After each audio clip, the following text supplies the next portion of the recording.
This is Eric from Pack Hacker, and today we're taking a look at the Pioneer Global Pouch XL, which I've been testing for the past 2 weeks. If you found this video helpful, make sure you subscribe so we can continue making content like this to help you travel smarter. Let's dive in.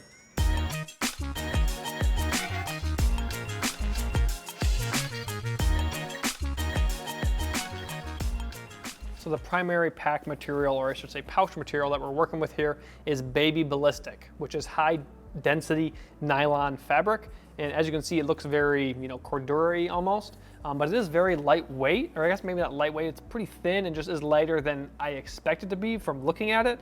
And as you can see, that kind of leads to it looking a little bit lumpy sometimes, depending how you pack it out. So if you really pack this thing out, it's gonna look really, very, round and nice and sleek. But if you don't have it all the way packed out, or you have some long shaped things in here, which if you're using tech or toiletries inside, it's just kind of has a little bit of a lumpy look. I don't think it looks bad, it just, I don't know, doesn't look as great as I wanted to. And maybe that's because more of structure than thickness.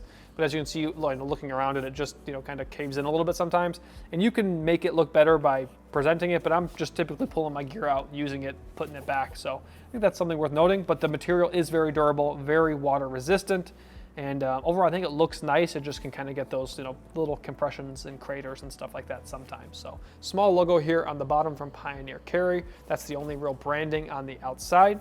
We've got a main compartment zipper here from YKK. It is an AquaGuard finish, as you can see, so that adds more extra, protection from the elements. We've got a pretty basic YKK pull. We're used to seeing this. It works very well. Locking zipper, has a little garage there, so when you, have it stowed away, water's not going to get inside if there's a little hole at the end of the track. I will say that this pull does get a little bit slippery when it's wet. I've had this problem with the use of this pull in other instances as well, but I mean, this is a tech pouch, or I guess if you're using it as a toiletry pouch, it might get wet, but no real issues for me with this zipper pull. Very easy to use, and it stays out of your way when you're not using it, which is important too, I think.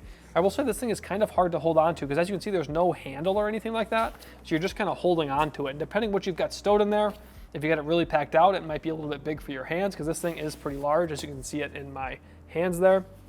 I just wish there was like a handle, or even like an attachment loop I could stick a finger through or something like that. And also, you can't really attach this inside your pack or anything like that. It's just a loose thing because there's nothing to attach it. I think that gives it a very nice look, but at the same time, it just makes it a little bit harder to take it places or attach it inside of your day pack or travel backpack. So as we've got really nothing else to go over, there's no secondary compartments or back panel to go over, so we're just jumping into the main compartment here. So this zipper goes a long way around the pack. As you can see, it goes from here all the way around to here, so you can kind of get a nice opening, and it is an accordion style opening. And as you can see, some of my stuff tumbled out, and I think maybe that's just because I was kind of showing you guys how I was using it, so I'll put this stuff back inside there. But I think that that's worth noting, and I was going to go over that anyways. So as you can see, accordion style opening, you can really get a nice wide opening here. So you could use this for really anything you want to use it for, but the two examples that I've seen given are as a tech pouch and as a toiletry bag. So the materials, I think, lend themselves pretty well to both of those things, but some of the interior organization makes me not want to use it for different reasons, which I will get into. So I'll start pulling some stuff out here. So it is symmetrical, so we'll pull out the stuff from one side and then we'll move on to the other side. So just a camera charger, mouse, and then a dongle and a converter here. So as you can see, we've got two liner pockets here on this side. There is on the top of the pocket, I'm not sure how well you can see it, but it is doubled up here. So this part is a little bit thicker than the lower part. So that, I guess, adds durability, but I'm not sure what else it really does there for that side of the pocket. They're pretty big pockets, but they're not stretchy or anything like that. So even a larger item like this, as you saw, it went in there pretty well, but it popped out. So there wasn't really anything holding onto it, and it was just kind of able to fall out. And same with this mouse. I know this is very round and kind of slippery, but the same thing happened. It kind of popped out of there. So it doesn't really hold on to things very well, and smaller items can kind of just get lost in there because it is such a big pocket. So I guess if you have something that fits in there perfectly, that's great, but otherwise it can kind of just like pop out. Quite a bit of space here in the middle.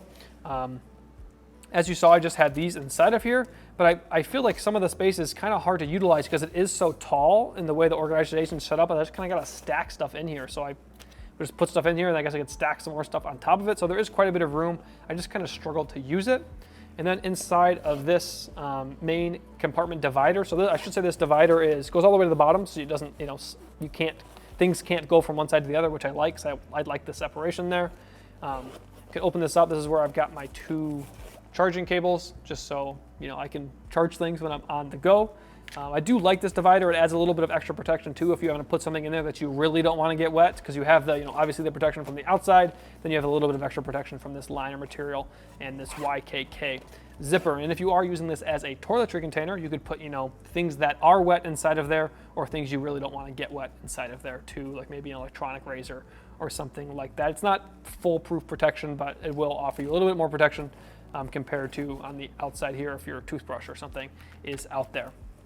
So as I said, this is symmetrical, so we have the same thing on this side over here. Just got a big old battery bank over here. And I will note that sometimes when I'm using this, I accidentally load one side a little bit too much, but even if it's like not overloaded too much, it'll topple over. I know this is not a good example right now, but if I have a battery bank on one side, obviously this is the heaviest thing in here by far. And right now it's just a little power brick in there right now, and it's tumbling over. Again, not a great example, but it can fall over sometimes. It's not wide enough really on the bottom to stand up on its own all the time. Once you get used to packing it out, it will be a bit better at that. And that's not something that really matters to me personally, but I know some folks care about that. So again, works well for smaller items. These things didn't pop out when I was going over it. So it just really depends on the item, I think. Maybe the silicone helped this thing not tumble out when I was flipping it around, showing it to you guys. And this didn't fall out either. So maybe it is better for smaller items. It's just hard really to predict what's gonna do well on this side, this pocket. And just overall, I feel like the organization feels like one of their smaller pouches, which I know we've tested a few of those as well, and they just made it bigger. They didn't change it when it got bigger, and just big pockets aren't my favorite. I feel like there's a lot of things that I don't know where to put inside of here. When using it as a toiletry container, I think it does work a little bit better, especially if you're bringing a bunch of big toiletries. But overall, I just sometimes feel like I don't know exactly where to put things. And overall, I feel like I'm saying overall a bunch, but this is a good do-it-all. It's pretty good at a lot of things, but it doesn't necessarily excel at any one thing. But again, you know what you're getting from Pioneer. Durable materials, water-resistant materials, and this thing is going to last a really long time. So there you have it, the Pioneer Global Pouch XL. Thanks for keeping it here at Pack Hacker, your guide to smarter travel. We'll see you in the next one.